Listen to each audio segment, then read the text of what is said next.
ვიმყოფებით ბიონდის გალერეაში, ამ ძალიან ლამაზ სივრცეში. საუბრობთ ხელოვნებაზეც ნაწილობრივ, თუმცა ჩვენი ძირითადი აქცენტი იქნება ჩაის წარმოება და ჩვენი მასპინძელია ნანა ყირმელაშვილი, რომელიც მის საქმიანობაზე უკეთ მოგვიყვება და უფრო მეტად ნაგომარის ჭრილში და არა ბიონდის ჭრილში, რომლითაც იდეაში გიცნობთ ძირითადად მაყურებელი, თუმცა არა ნაკლებ მნიშვნელოვანი მიმართულებაა ნაგომარი. უპირველესად მადლობა თქვენი დროისთვის და მასპინძლობისთვის. მოგესალმებით, დიდი მადლობა მოწვევისთვის და ყურადღებისთვის. ქალბატონო ნანა, დავიწყოთ ნაგომარით. როდის იწყება მისი ისტორია? მისი ისტორია იწყება უკვე 9 წელია, 9 წლის წინ. დაიწყო, არ ვიცი, ყამირი მიწებით, ჩაის პლანტაციები, რომელიც 30 წლის განმავლობაში მიტოვებული და საბჭოთა კავშირის მერე არავინ იყო დაინტერესებული ჩაით, შესაბამისად ბაზარი არ არსებობდა და აქედან გამომდინარე მოსახლეობასაც არ აინტერესებდა. და არ ვიცი რაღაცა ისე ხდება ხოლმე, რომ ისეთ ადგილებში ხვდები, სადაც მერე ვაცნობიერებ, რომ ეტყობა ტყუილა არაფერი არ ხდება და არც ტყუილა არ ხვდები. საოცრება ვინმეს რო ეთქვა ჩემთვის, რომ შენ ჩაის წარმოებაში წახვალ, ან ბავშვობაში, ან მერე, ან ძალიან გამიკვირდებოდა. მაგრამ მოხდა ისე, რომ მოხდით ჩვენი ძალიან ახლობელია, კახა ნაჭყები, ახლა ჩემი პარტნიორია და ძირითადად მასზე დგას ეს ჩაის წარმოება. სულ მეუბნება ჩამდიოდა, ჩაი რო იყო, კომუნისტების დროს ესე იყო, ისე იყო და ერთ დღესაც უკვე ახალი ერა იყო და ცოტა მევთხარი, არ ვიცი, სულ ჩაის რო გაიძახი, წამოდი ერთი ვნახოთ და ამ დროს ევროკავშირის ახალი პროექტები იყო შემოსული და ერთ დღესაც ჩამოვიდა და თქვა, ჩაის აღორძინების თემაზეა რაღაც ლაპარაკი. ეხა ილუზია მეგონა, რა თქმა უნდა, მაგრამ იმდენად ეგეთი იყო აქტიური და იმდენად მისთვის ძალიან მნიშვნელოვანი იყო, ერთ დღესაც გავისეირნეთ გურიაში. და გორგურლები მოგეხსენებათ, ესეთი ამაყი ხალხია და ხო იცით როგორ აეციან ყველაფრის წარმოდგენა, სადღაც მთაზე აგვიყვანა, ამაღლებულზე და იქიდან რო გადმოვიხედეთ, მეუბნება რომ ჩაი სად არის თქო და ეს ყველაფერიო, რასაც ხედავ, არის ჩაი. და ჩაის ვერ ვხედავდი, იმიტომ რომ ყველაფერი იყო ეკლებში, ბარდებში, ბუჩქებში, ხეებში, არ ვიცი, ვერაფერი ვერ გავიგე. და რო წამოვედით, მივხვდი რომ რატომ ძალიან სწრაფად არ ვითარდება ეს ქვეყანა. იმიტომ რომ შენი საკუთარ, ამასობაში ხარ, როდესაც დღეს დაგუგლავ და ნახავ ჩაის მნიშვნელობას და ქვეყნები, რომლებსაც აქვს ჩაი რამდენი თუ სახელმწიფოს სარგებელი, თუ კერძო სექტორის რამხელა სარგებელი აქვს ჩაის, ფიქრობდი რომ ჩვენი საკუთარი რაღაცა მიტოვებული გვაქვს და სადღაც ვიღაცის, არ ვიცი, რა კლასის, რა კატეგორიის ჩაიზე ცხოვრობთ ჩვენ 30 წლის განმავლობაში, არ ვიცი, წარმოუდგენელია. მოკლედ, არ ვიცი, ეს ისევე როგორც მე საგალერეო ბიზნესში ხელით ბეჭდის ტექნოლოგიაში, ესე რაღაცა, ჩემი მისია მქონდა შესასრულებელი, ეთყობა ჩაიშიც ასევე.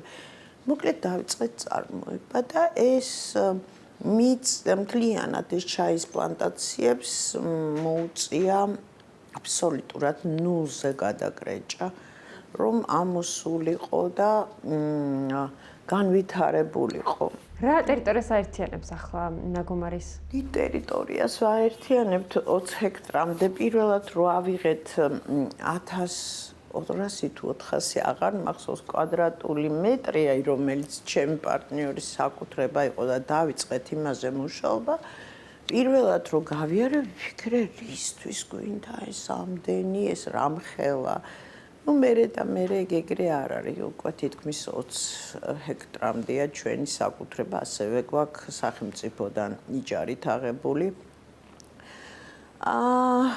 რა ვიცი, ძალიან საინტერესო პროცესია. რამდენი სახეობა ახლა გაერთიანებული ასორტიმენტში და წარმოების პროცესში, მათ შორის ყველაფერი გურიაში მიმდინარეობს? ყველაფერი მიმდინარეობს სოფელ ნაგომარში, ამიტომაც დაერქვა მას ამ ჩაის ადგილმდებარეობიდან გამომდინარე ნაგომარი.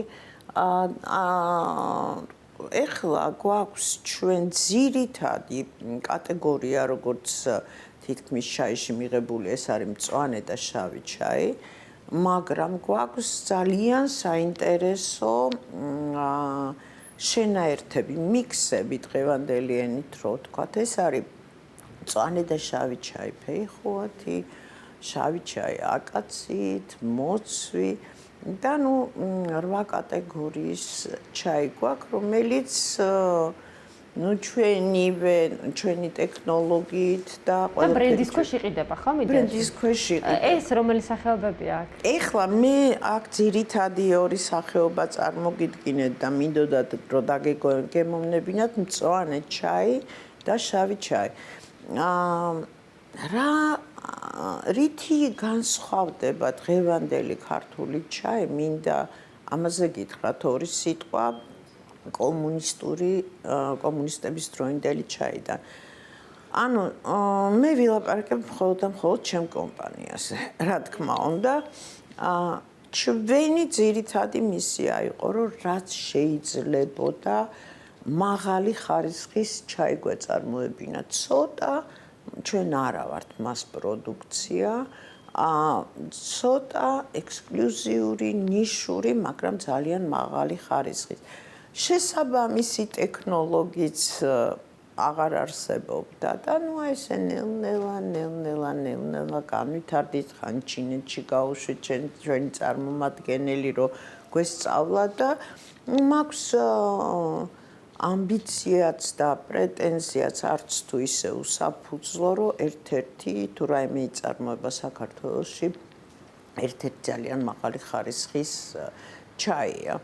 და ნუ ეხლა წინა პერიოდიდან გამომდინარე ჩაი რაღაცა კარაქიან პურთან და თაფლთან ასოცირდება, მაგრამ ესე არ არის, ჩაი არის ძალიან დიდი მეხემიტო სპეციალურად იაპონური ჭურჭლით წარმოგიდგინეთ, კულტურის ნაწილია იაპონურ, ჩინურ სამყაროში და არა მარტო. და ეს არის, ну, რა ვიცი, მთელი ცერემონიალები ისინი, ახლა მე ვერ გეტყვით, რომ ქართული ცერემონიალი რაღაც ჩაის განსაკუთრებული შევიმუშავეთ, მაგრამ ეგრეთ საინტერესო იქნება შემდგომში. მაგრამ უკვე აი ხარისხით საკმაოდ მაღალ, კიდევ უფრო მეტი გვინდა, მაგრამ დღეს საკმაოდ მაღალ ხარისხზე ვდგევართ. სად იყიდება ადგილობრივ ბაზარზე და რამდენად მასობრივად არის გავრცელებული? მათ შორის ხშირად ქართველი მეწარმეები საუბრობენ იმპორტთან, იმპორტირებულ პროდუქტთან, რომელიც შედარებით დაბალხარისხიანია კონკურენციის გაწევასთან დაკავშირებით. ეს თუ არის გამოწვევა სექტორში და რეალიზაცია რამდენად მასშტაბურად ხდება? რა თქმა უნდა არის, მაგრამ იცით რა, ის მასიური პროდუქცია, მე ვთქვი, რომ ჩვენ არა ვართ მას პროდუქცია. ის მასიური პროდუქცია, ის დაბალხარისხიანი პროდუქცია, ну, რა ვიცი, თავისი ფასიდან გამომდინარე, ალბათ ბევრად უფრო მისაღებია, თუმცა, როდესაც ამას ყველაფერს დათვლი და ერთკოლობს ყიდულობ ხუთლ არა დგონია, რომ ძალიან დიდი შენაძენი გააკეთე ბევრად ეკონომიური, მაგრამ რეალურად ფასი თითქმის იგივე ზეჭდება. არის, ეხლა მე ვერ გეტყვით, რომ მე იმ ხელა წარმოება მაქვს, რომ ეს ჩემი პირდაპირი კონკურენტია, მაგრამ ნუ ბაზარზე არის პრობლემა. ჩვენ ძალიან ცოტა რაოდენობით, ანუ მაინც ნიშური პროდუქცია და ჩვენივე მომხმარებელი ყავს რესტორნების, სერიოზული სასტუმროების, ჩაის სახლების სახით. საქართველოში ჩვენ პროდუქციას ვერ ნახავთ მაღაზიაში. იმიტომ რომ თავიდან გადავწყვიტეთ რომ შესულიყო და ყოფილიყო მაღაზიებში, მაგრამ რაღაცა რეგულაციები ჯერ კიდევ დასაზუსტებელია, გადახდა ძალიან ცუდად ხდება დიდი მარკეტებიდან შედის პროდუქცია, სერიოზული პრობლემაა, დღეს ჩვენ პრობლემებს სალაპარაკოთ, მე მგონი არ მოვედით. მაგრამ ძირითადი ჩვენი ჩაი მაინც გადის ექსპორტზე. ძალიან მენანება, მაგრამ ესია. რომელ ქვეყნებში იყიდება ძირითადად და რამდენად მოსწონთ საერთაშორისო ბაზრებზე ქართული ჩაი? არ ვიცი, იცით რა, ესეთი გარკვეული კომპანია ყიდულობს ამ ჩაის და მას მოწონს, თორე არ შეისყიდ. ეს არის ამერიკაში ხდება, ნიდერლანდებში და აი ახლა ბელგიაში ვიყავი და მე მგონი ბელგიაშიც დაიწყება უკვე ჩვენი ჩაის გატანა. იმიტომ რომ კოლაბორაცია იქნება ქართულ რესტორანთან.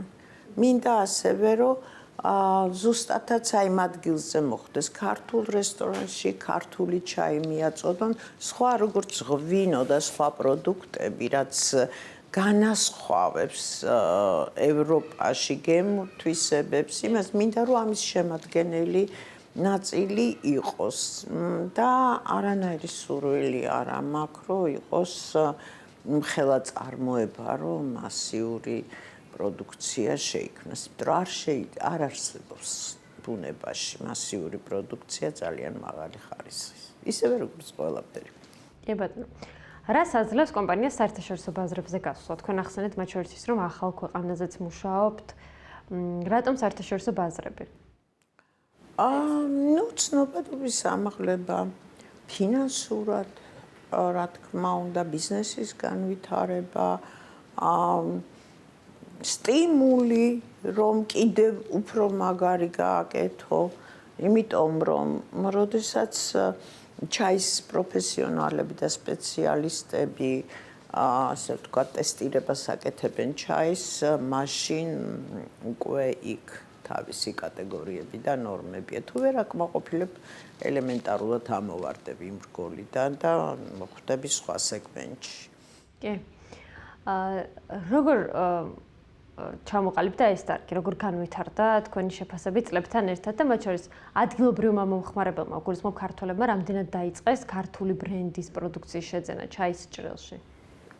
იცით რა, როდესაც ჩვენ დავიწყეთ, თითქმის რამოდენიმე ადამიანი იყო, ვინც ესეთი ენთუზიასტის დონეზე იყო, ეხლა მომრავლდა უფრო განვითარდა, მაგრამ არ არის საკმარისი,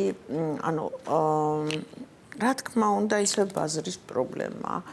მე მგონია, ჩემი აზრი არის, რომ ისევე როგორც მოხდა ქართული ღვინის ერთობლივი განვითარება, როგორც კერძო სექტორის სახელმწიფოს მხრიდან, დღეს ქართული ღვინო ბრენდია, კი ქართულ ჩაის არ აქვს ამხელა ისტორია, როგორც ქართულ ღვინოს, მაგრამ ჩემი აზრით, თვითონ გეოპოლიტიკური მდგომარეობიდან, კლიმატური მდგომარეობიდან გამომდინარე, ბუნებამ ესეინება, რომ განსხვავებული გემო აქვს, სპეციფიური და ძალიან საინტერესოა. არის ბევრი დახმარებები სხვა მიმართულებით, ევროკავშირის ბევრი პროექტია, ჩვენ თითქმის ყველგან ვართ ჩართული, საქართველოს ბევრი პროექტებია, მაგრამ მე მგონია, რომ აი ესე მაინც ერთობლივად უნდა მოხდეს კიდევ უფრო განვითარება, იმიტომ რომ აი წამოვიდა, გაჩერდა, დაიწყო პანდემია, კიდე წამოვიდა, მერე გაჩერდა. აი სულ რაღაცა რყევაშია სოფლის მეურნეობა, მაგრამ რა ვიცი, არ ვჩერდებით. კი ბატონო, რა მიმართულებით ისურვებდით მეტ მუშაობას, რა მიმართულებით ჭირდება ამ ინდუსტრიას კიდევ უფრო მეტი განვითარება? ჩემი ახლა დავასრულე ბრენდირების პროექტი. ჩემი მიზანი არის, რომ ვინაიდან ჩემი ძირითადი საქმიანობა არის ხელოვნებასთან დაკავშირებული, მე მინდა რომ ჩაი ავიყვანო ხელოვნების დონეზე და ეხლა მუშაობ ამ როგორც საგალერიო მიმართულებით რებრენდინგი გავაკეთე, ეხლა ჩაის მიმართულებით მინდა რომ ბრენდირება როგორ არის ხელმეორე ბრენდი, ახალი სახით წარდგენა მოხდეს საზოგადოების წინაშე, სადაც უკვე აი ეს მხატვრული რაღაცა ელემენტები შევიტანო. ანუ მე მინდა რომ ხელოვნება, რომელსაც მე ვიმსახურები და ჩაი, რომელსაც მე ვიმსახურები, იყოს აი რაღაცა სახელოვნებო დონეზე. მოკლედ საბოლოოდ მაინც ყველაფერს ხელოვნებას. იმიტომ რომ მარტო ერთი ადგილია აქ თბილისში სხვა მაღაზია არ არსებობს, სადაც შეგიძლია შეიძინო ეს ჩაი და უნდა თუ არ უნდა ამ ჩაის, ან უნდა თუ არ უნდა სანამ ჩემთან მოხვდებოდა, მაინც ამ ატმოსფეროში უწევს ცხოვრება და არც თანაცხოვრება და მსგავსება ხელოვნებას. გეგმებამდე მინდა კითხოთ, ღირებულება ქართული ჩაის საერთაშორისო ბაზრებზე, რამდენად დაფასებული პროდუქტია, მათ შორის ფასის ნაწილში? საკმაოდ დაფასებული პროდუქტია, იმიტომ რომ ზოგადად მაღალი ხარისხის ჩაის მაღალი ფასი აქვს. მინდა გითხრათ, რომ საქართველოში ბევრად უფრო დაბალი ფასი აქვს. ჩვენ ჩაისთან შედარებით შეიძლება თვალშისაცემია და ოდნავ მაღალიც არის, ანუ ჩვენი მომხმარებლისთვის, მაგრამ საერთაშორისო ბაზრებისთვის ბევრად უფრო დაბალი ფასია საქართველოში. კი ბატონო. და ბოლოს გეგმებზე კითხავთ. რა არის თავარი გეგმები, მათ შორის წარმოების კუთხით, ახსენეთ ახალი საექსპორტო ქვეყანა ამ მიმართულებით, შევაჯამოთ ის გეგმები, რასაც ისახავს კომპანია. გეგმები არის, რა თქმა უნდა, განვითარება და მხოლოდ განვითარება და ხარისხის ამაღლება. პირველი რაც მთავარია,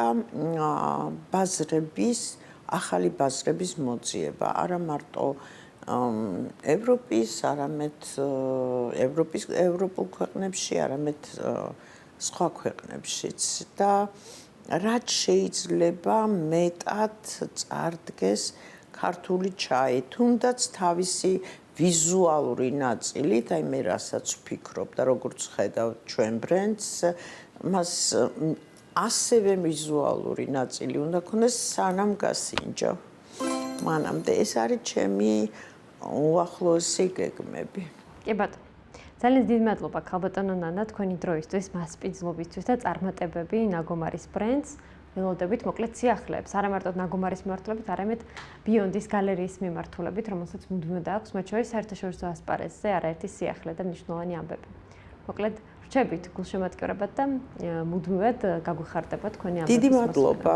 დიდი მადლობა. მნიშვნელოვანია ჩემთვის თქვენს ტელევიზიასთან ურთიერთობა, იმიტომ რომ ზუსტად ის მიმართულება აქვს, რაც დღეს ჩვენ გვჭირდება, ეს არის ბიზნესის განვითარება და ბიზნესის მიმართულება. მადლობა კიდევ ერთხელ. უამრავ კომპანიას ერთადერთი არხი, რომელსაც მე ყველაზე მეტად უსმენ.